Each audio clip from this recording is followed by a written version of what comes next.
পঞ্চির ঝান্ডা চলবে না, লাঠিতে বাঁধতে হবে, লাঠিতে।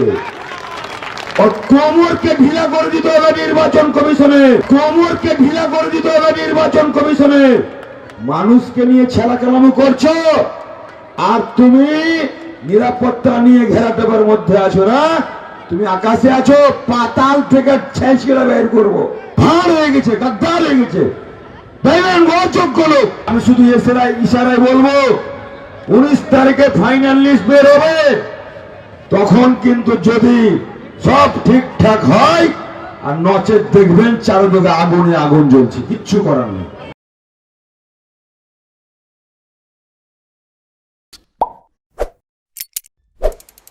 নমস্কার বন্ধুরা, আপনারা দেখছেন পারফেক্ট পলিটিক্স, সাদা বাংলায় রাজনীতির কথা। বন্ধুরা, তৃণমূলের বিধায়কের হুঁশিয়ারিটা শুনলেন? তৃণমূলের ফারাক্কার বিধায়ক মনিরুল ইসলাম কি বলেছিলেন যে এসআইআর নাকি তিনি হতে দেবেন না, আর এসআইআর যদি জোর করে করা হয় তাহলে সারা বাংলা জুড়ে আগুন জ্বালিয়ে দেবেন। তারপরে তো অনেক কিছুই করেছিলেন, বিডিও অফিসে ঢুকে একেবারে ভাঙচুর, তারপর বেরিয়ে এসে ফের মিডিয়ার সামনে ইলেকশন কমিশনকে হুঁশিয়ারি, জ্ঞানেশ কুমারকে হুঁশিয়ারি, একেবারে যেন অভিষেক বন্দ্যোপাধ্যায়ের নকল করার চেষ্টা করেছিলেন এই তৃণমূলের বিধায়ক। কিন্তু ইলেকশন কমিশন এবার একটু হুড়কো দিতেই এই মনিরুল ইসলামের লুঙ্গি ভিজে গেল, লুঙ্গি রীতিমতো একেবারে ভিজে জবজবে হয়ে গেল। কেন বলছি বন্ধুরা? কেননা নির্বাচন কমিশন এরই মধ্যে রাজ্যকে যে নোটিশটা পাঠিয়েছে, তাতে এই মনিরুল ইসলামদেরই শুধু প্যান্ট ভিজে যায়নি, রাজ্য সরকারেরও রীতিমতো বুকে কাঁপুনি ধরে গেছে, বুকে রীতিমতো আতঙ্ক ঢুকে গেছে যে এবার কি হবে। যদি সত্যি সত্যি নির্বাচন কমিশন এসআইআর বন্ধ করে দেয়, তাহলে তো পশ্চিমবঙ্গে সেই যে শুভেন্দু অধিকারীর কথা, যে রাষ্ট্রপতি শাসন হবে, এবং সেই রাষ্ট্রপতি শাসনে পশ্চিমবঙ্গে যদি ভোট হয়, পশ্চিমবঙ্গে যদি এসআইআর হয়, তাহলে 1 কোটি বাদ কেন, এটা তো ডবলও হয়ে যেতে পারে। ফলে ইলেকশন কমিশনের নোটিশের পরেই এই মনিরুল ইসলাম রীতিমতো সুরসুর করে একখানা চিঠি লিখে ফেললেন, একখানা আর্জি লিখে ফেললেন যে আমি তো সংবিধান মানি, আমি তো এসআইআর বন্ধের কথা বলিনি, আমার যেটা মুখ দিয়ে বেরিয়ে গেছে সেটা আসলে সেই সময় আবেগের বশে বেরিয়ে গেছে। এইরকমই কিন্তু একটা বয়ান দিয়ে এই মনিরুল ইসলামকে এবার EROর কাছে ক্ষমা চাইতে দেখা গেল। আর সেই চিঠিতে কি লেখা আছে? সেই চিঠিতে যেটা লেখা আছে বন্ধুরা, যে আমার বক্তব্যে কোনো খারাপ উদ্দেশ্য, উস্কানি বা আইন ভাঙার চেষ্টা ছিল না। যদি কেউ ভিন্ন অর্থ করে থাকেন তবে তা আমার অনিচ্ছাকৃত। আমি সবসময় প্রশাসন ও নির্বাচন কমিশনের সঙ্গে সহযোগিতা করতে প্রস্তুত এবং তাদের দেওয়া সমস্ত আইনসম্মত নির্দেশ মেনে চলব। বন্ধুরা, বুঝতে পারছেন কিভাবে প্যান্টটা ভিজে গেছে? মনিরুল ইসলামকে ভিডিওতে যেসব কথাবার্তা বলতে শোনা যাচ্ছে, সেই সব কথাবার্তায় কি মনিরুল ইসলামের এই ভাবনাটা কাজ করেছিল? তিনি কি বলেছিলেন যে সংবিধানকে তিনি মানেন, এসআইআরকে তিনি মানেন, এসআইআরকে তিনি হতে বাধা দেবেন না? এইসব কথা এখন বলছেন মনিরুল ইসলাম। বন্ধুরা, আপনারা জানেন যে কি ঘটনা ঘটেছিল? গত 14ই জানুয়ারি দুপুরে ধুন্ধুমার পরিস্থিতি তৈরি হয়েছিল ফারাক্কার বিডিও অফিসে। ঠিক তার কয়েকদিন আগেই অবশ্যই মনিরুল ইসলাম জনসভায় এসআইআরের বিরুদ্ধে বড় দাপাদাপি করেছিলেন, অনেক কথাই বলেছিলেন, হ্যান করেঙ্গে ত্যাং করেঙ্গে। তারপরে কি করেছিলেন? দলবল নিয়ে ফারাক্কার বিডিও অফিসে 14 জানুয়ারি এই তৃণমূলের বিধায়ক মনিরুল ইসলাম ঢুকে পড়েছিলেন এবং অবিলম্বে এসআইআর প্রক্রিয়া বন্ধ করতে হবে বলে দাবি তুলেছিলেন। তারপরেও থামেননি তারা।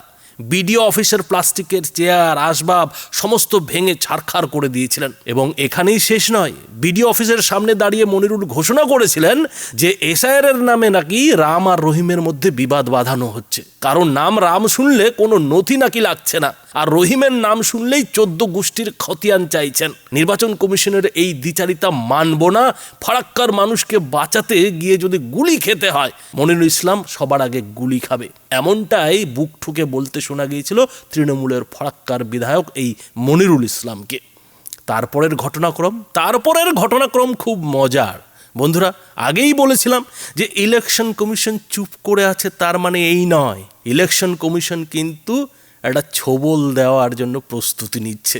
আর সেই ছোবলটাই কিন্তু ইলেকশন কমিশন দিয়ে ফেলেছে। এই ঘটনার পরেই আপনারা জানেন যে 6 জনকে রাজ্য পুলিশ গ্রেফতার করেছিল, আর মমতা বন্দ্যোপাধ্যায় সেটা আবার ফলাও করে প্রচার করে বলেছিলেন যে দেখুন দোষীদের গ্রেফতার করে নেওয়া হয়েছে। কিন্তু সেই 6 জন আবার পরের দিনই বেলও পেয়ে গিয়েছিলেন। তো এই নিয়ে অনেক কিছুই হয়েছিল, কিন্তু এই যে মনিরুল ইসলাম, সেই মনিরুল ইসলামের নামে কোনো এফআইআর হয়নি।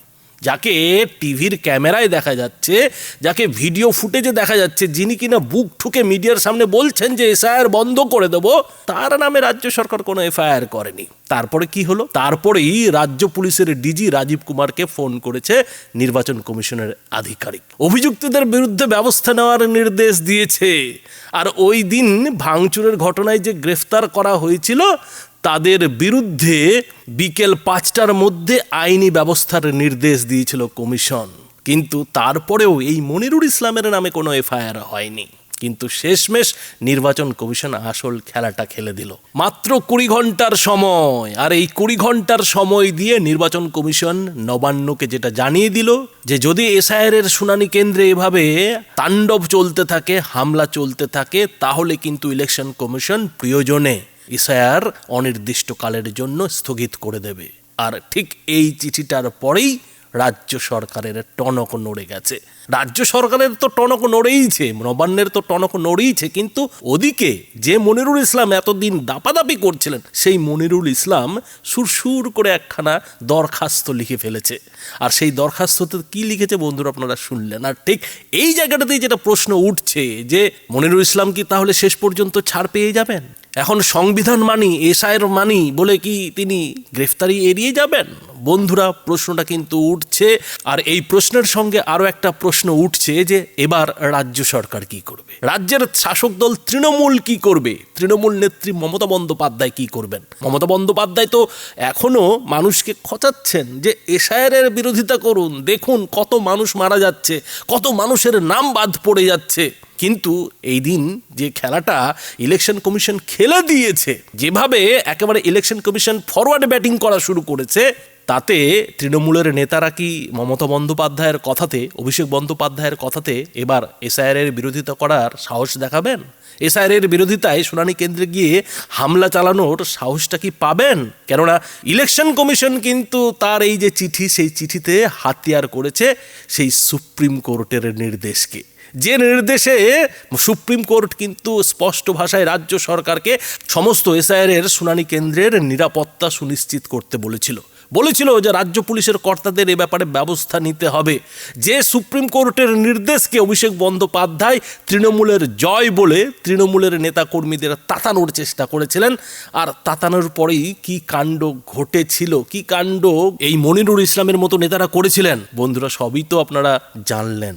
কিন্তু প্রশ্ন হচ্ছে যে এবার অভিষেক বন্দ্যোপাধ্যায় কি বলবেন, মমতা বন্দ্যোপাধ্যায় কি বলবেন? বন্ধুরা, এ বিষয়ে আপনাদের কি মতামত? আপনাদের মতামত অবশ্যই এই ভিডিওটির নিচে কমেন্ট বক্সে লিখে জানাবেন। ধন্যবাদ।